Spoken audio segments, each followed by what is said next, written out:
Hi everyone, this is Mrs. GA, and today we're going to learn how to graph square root functions. So I have a quick warm up for you guys. So you're actually going to be completing the t-chart for the parent function that we're going to be working with for f of x equals square root of x.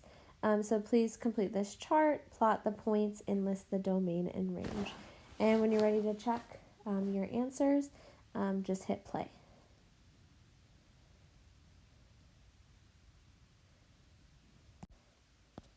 Alright, so go ahead and check our values here.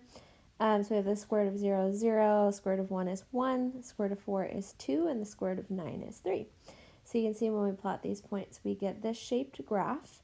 It does have a restricted domain and range. So you can see that the domain is from 0 to infinity. It keeps going to the right forever.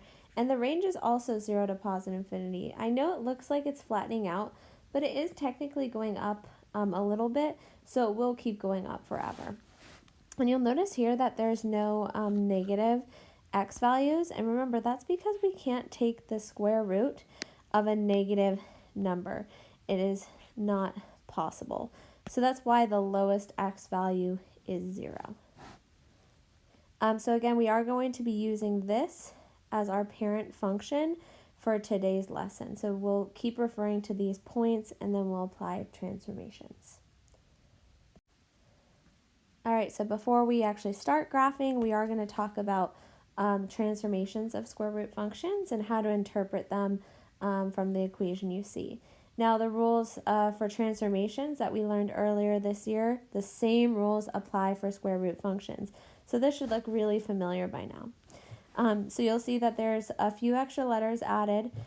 We have the negative out front, we have A, we have H, and we have K. So if you ever see a negative out front, like you see here, the negative will cause a reflection. And it's going to be a vertical reflection. So it's going to reflect over the x-axis. If you see an A value, so we're multiplying in front of the square root, it will cause a vertical stretch if A is greater than 1, and it will cause a vertical shrink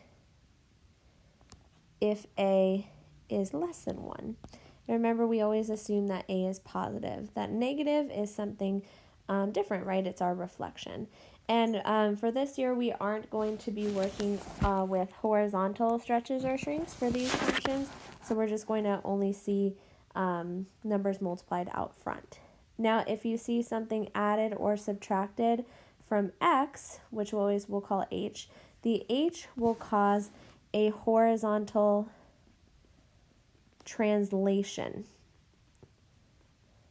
And remember, a translation is simply a shift, meaning it will shift our graph left or right. Now you'll notice here that it does say x minus h. This minus reminds us that it actually moves in the opposite direction that we think. And then the last thing we see is a plus k. And notice it's outside of our square root. So the k will cause a vertical translation, which again is just a vertical shift. Translation and shift are synonymous. So this would move your graph up or down.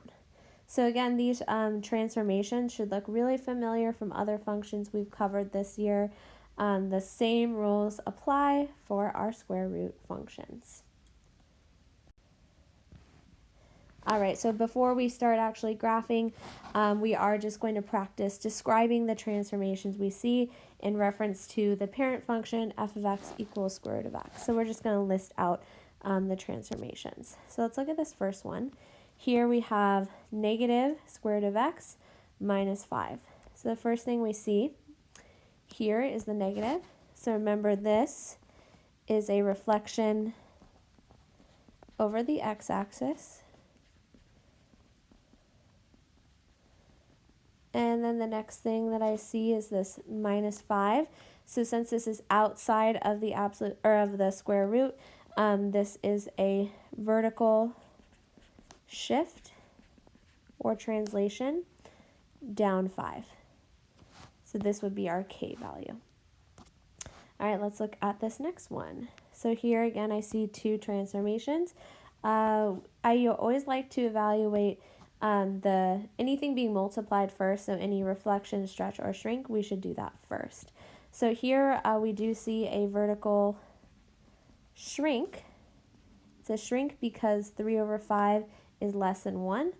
And then we'd say by a factor of 3 over 5. And then we also see this h value.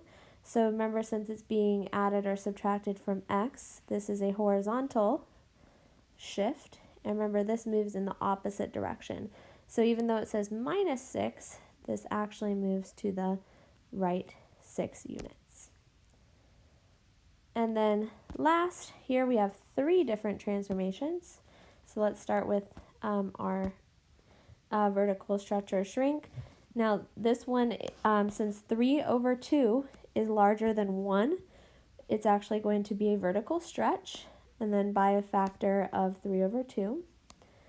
And then we can see there's an h value here. So remember, this is a horizontal shift or translation, and it's going to actually move our graph left 1, remember, opposite direction. And then we do have an additional one. Since it's outside of the square root, we know this is our k value, so it's going to be vertical.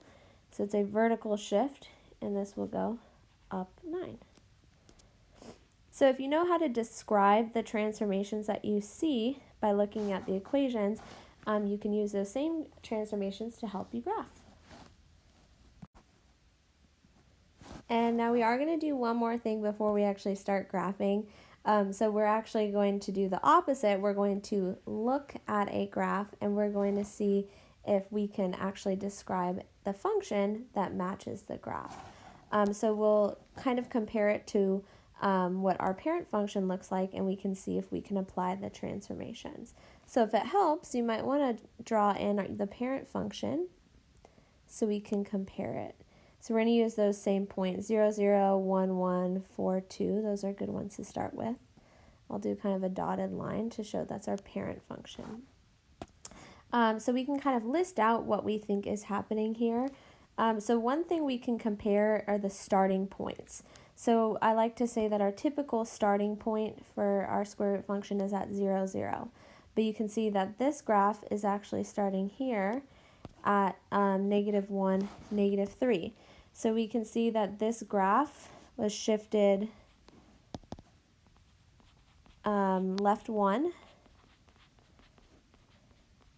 and down 3. So we're going to have to find a way to incorporate that into our equation. And then the next thing you might notice is if you look at our parent function, to get from our starting point to the next point, we go up 1 over 2. But if you look at our new function, we're actually going up 2 over 1. So this would actually be a vertical stretch by a factor of 2. So those should be the 3 transformations that we see. So we need to make sure we can apply them to the graph. So we know that for a vertical stretch by a factor of 2, that will affect our a value. So our a value is 2. Then we have the square root. And if we want our graph to shift to the left 1, we would take the square root of x plus 1. Notice it's all inside the square root. And then to go down 3, we put a -3 outside the square root. And there you have it. Okay, let's look at the second one. So again, usually we start here at 0, 0, and our graph looks like this. This is our parent function. So we can start by comparing the starting points. So you can see here, if you compare 0, 0 to this point, 2, 2, the graph was shifted right 2 and up 2. And then you'll also notice something else. Instead of going kind of up and curving over, our graph is actually going down and curving over. Now it does go down 1 over 1, so there's no stretch or shrink, but there is certainly a reflection. So this was reflected over the x-axis. And that's what's causing it to be a decreasing graph like this instead of an increasing. So actually it was first reflected. So if you're doing it in the correct order, you reflect first, and then they shifted it to the right 2 and up 2. Okay? So if we want to represent the reflection in our equation, remember that goes out front. So we put the negative out front. If we want to shift our graph to the right 2, we say x minus 2 in parentheses, and then up 2 we put plus 2 outside of parentheses. Okay? And so again, this is the reflection, and then right 2, and then up 2. All right, so at this point, I'm going to ask you to pause the video and give this one a try. And when you're ready to check your answers, go ahead and hit play.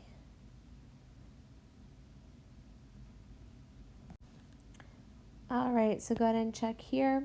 So there's actually 4 different transformations we see here. First, you might notice that this graph was reflected over the x-axis, which again is why instead of being an increasing graph, it's a decreasing graph.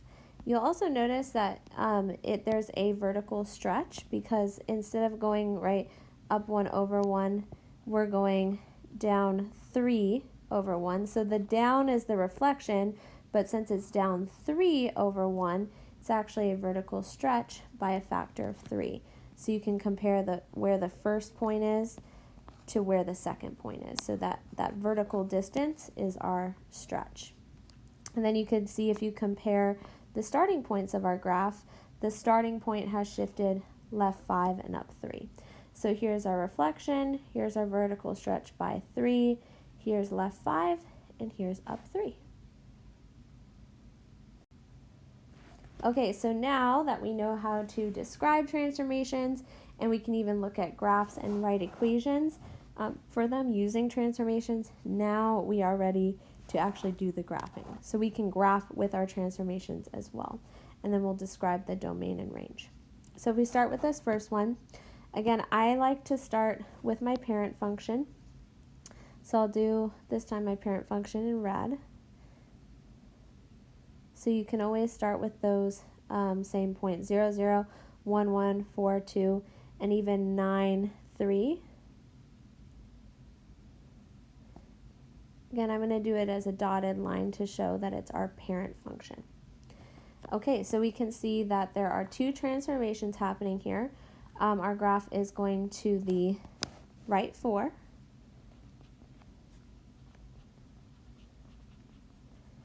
And it's shifting up 2. So those points that we started with, we can just shift each of those points accordingly. So I'll start with this one. We're going to move it to the right 4 and then up 2, and then I'll do this in blue. So right 4, up 2, and then move on to the next point we know. Go right 4, up 2. The next point we know is right here, it's being covered. So go to the right 4, up 2, and then this is enough for us to graph. The next point would go off our graph. So you can see it maintains like the same shape. It doesn't look like it's been flipped or stretched or shrunk. It's simply shifted over to the right 4 and up 2. And now let's describe the domain and range. So remember, domain are all the x values that work. So I can see that our domain is everything 4 and greater. So we'll do bracket 4 to positive infinity, which always gets parentheses. And then we can see that our range, the y values, it's everything here and above, right? This is the lowest point of our graph. So it's everything 2 and above. So bracket 2 to positive infinity. And there you go. All right, let's look at our next function. So here you can see that we should reflect our graph over the x-axis, and then we should shift it to the left 3. Now when we're graphing, again, it's really important that we always do anything involving multiplication first. So we have to reflect before we shift. Okay, so again, if it helps, we can start with our parent function. Looks like this. So let's reflect our points first. I'm going to do this in 2 steps. So if we reflect our points over the x-axis, we're simply moving them that same distance from the x-axis, but instead of above, we're below. So it would be 1 unit below here, 2 units below here, and 3 units below here. So that's our reflection. Again, it's just an intermediate step. And now we can take those points. Again, we have here, here, here, and here, and we can shift them all to the left 3. So we can do our starting point to the left 3, the next point to the left 3, and then left 3 there, and left 3 here. And this is what our graph will look like. Okay, so for domain and range, I can see that our domain is everything -3 and higher. So -3 to infinity. Again, sometimes you'll see people write positive infinity, or sometimes if you just see infinity, it's implied that it's positive. Either way is fine. And then for the range, you can see that it's actually everything below 0 and below. Now remember, when you're defining the range, we always do lowest to highest. So our lowest y value is actually -infinity. It's really important that you start with -infinity. And then our highest y value is 0. And there you go. So again, one last reminder, always when you're doing graphing with transformations, always do anything involving multiplication first.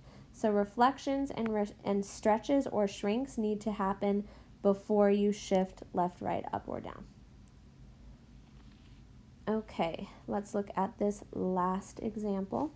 So here we have 2 transformations. We have a vertical stretch by a factor of 2.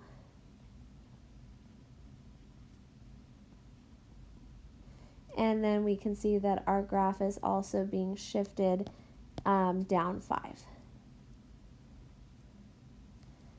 So again, let's start with our parent function.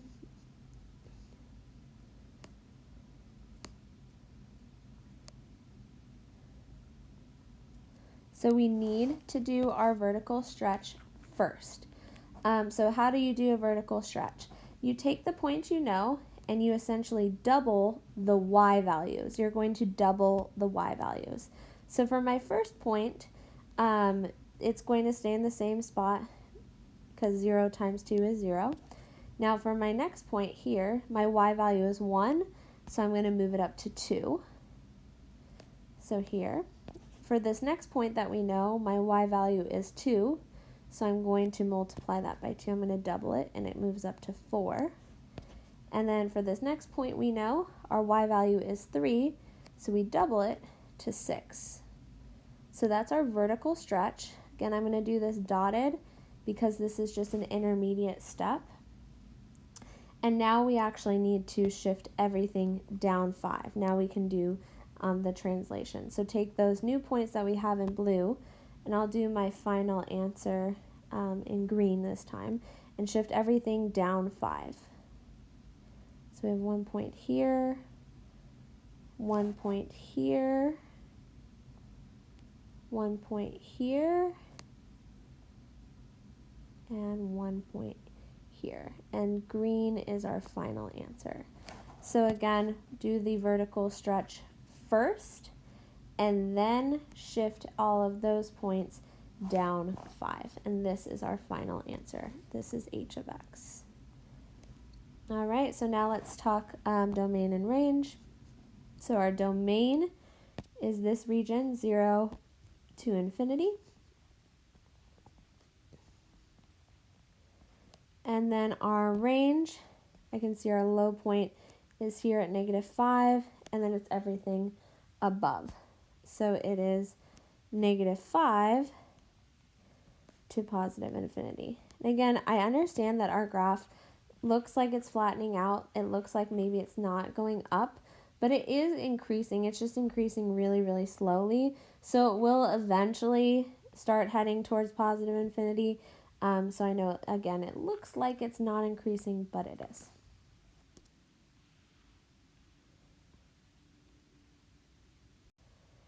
All right. So I have these three for you to try on your own. So again, I recommend describing the transformations, and then you can use your parent function and change that accordingly. So pause the video and give this a try, and then when you're ready to check, hit play.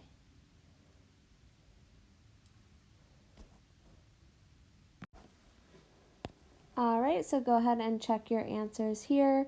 So you can see I listed all the transformations.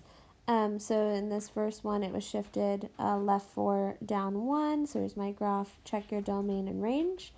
For the second one, you have a vertical stretch by 3. Remember, you need to apply that transformation first. So to do that, again, we just take all of our y values and you multiply them by 3. So instead of 1, it's at 3. Instead of 2, it's at 6. And instead of 3, it's at 9. So do that first, and then you can shift those points down 4. So you can see the final graph is in green. Then again, check your domain and range. And then last here, we have a reflection over the x-axis. You do need to do that first. That's the dotted blue line. And then we can shift those points right to up 5. So our final answer is in green, h of x. And be careful with our range. Remember, it's always lowest to highest. So it's negative infinity to 5. All right, that's all for today's lesson. Thank you so much for watching.